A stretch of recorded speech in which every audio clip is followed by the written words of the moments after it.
My channel ఈరోజు వచ్చి శనగలు మొలకలు ఎత్తిన దాంతో వడ చేయబోతున్నా. ఎలా చేయాలో చూపిస్తానండి. మిక్సీ పట్టుకొని వద్దాం. ఒక గిన్నె నిండి ఒక అర్ధ కిలో అంతా శనగలు బరకగా మిక్సీ పట్టుకురావాలి. ఒక బౌల్లోకి వేసుకుందాం.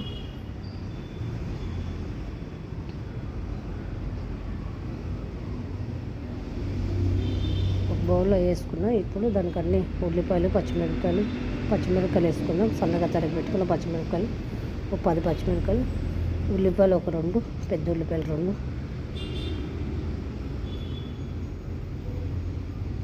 వేసి పక్కకు పెట్టుకుందాం. కొత్తిమీర వేసుకుందాం. కొద్దిగా శనగపిండి వేసుకొని కలుపుకోవాలి. కప్పు నిండా తీసుకున్నాం. కొద్దిగా వేసుకొని కలుపుకుందాం. మంచిగా కలపాలి. మొత్తం పిండి అంతా నీళ్ళు పోయకూడదు. సరిపడా ఉప్పు వేసుకుందాం. ఆల్రెడీ మిక్సీ వేసేటప్పుడు కొద్దిగా వేసిన సరిపోక మళ్ళీ కొద్దిగా వేసుకున్న ఉప్పు ఎంతకాలం అంత వేసుకోండి మీరు. ఇప్పుడు మొత్తం కలిపేసినాము. ఒక కప్పు పిండి అయిపోయింది, సరిపోయింది. ఇప్పుడు ఉండలు పట్టుకుందాం. ఉండలు పెట్టి పక్కకు పెట్టుకుందాం.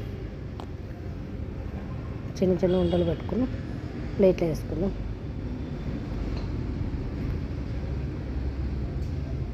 ప్లేట్లో పెట్టుకుందాం. మొత్తం ఉండలు చేసి,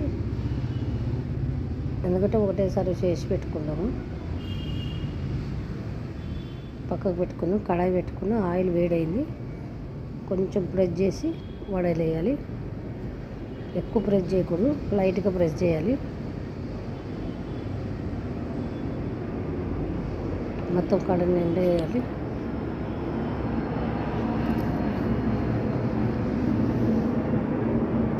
ప్రెస్ చేసి మొత్తం ఉల్టా చేయాలి. ఒక 10 నిమిషాలు అట్లనే వదిలేయాలి. తర్వాత తీయాలి, ఎందుకంటే మళ్ళీ విరిగిపోతుంది. 10 నిమిషాలు అట్లనే వదిలేసేయాలి. ఉల్టా చేయాలి.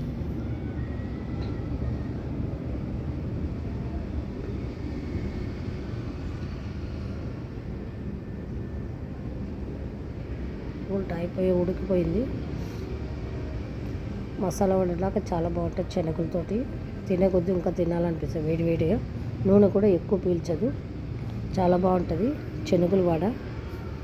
ఒక 10 నిమిషాలు సిమ్లోనే ఉడకాలి, ఎందుకంటే లోపల పచ్చిగా ఉంటుంది కాబట్టి ఉడకాలి. 10 నిమిషాలు కలర్ వచ్చింది చూడండి. ఇట్లా కలర్ రావాలి. ఒక బౌల్లోకి తీసుకుందామండి. ఒక బౌల్లోకి తీసుకుందాం.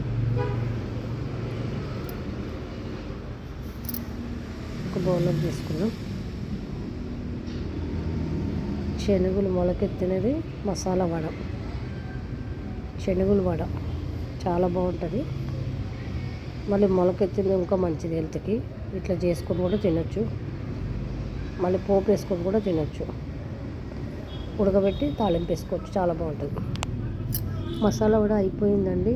శనగలు మసాలా వడ ఎలా ఉందో మీరు కూడా ట్రై చేసి కామెంట్ బాక్స్లో కామెంట్ చేసి లైక్ చేయండి. థ్యాంక్ యూ అండి.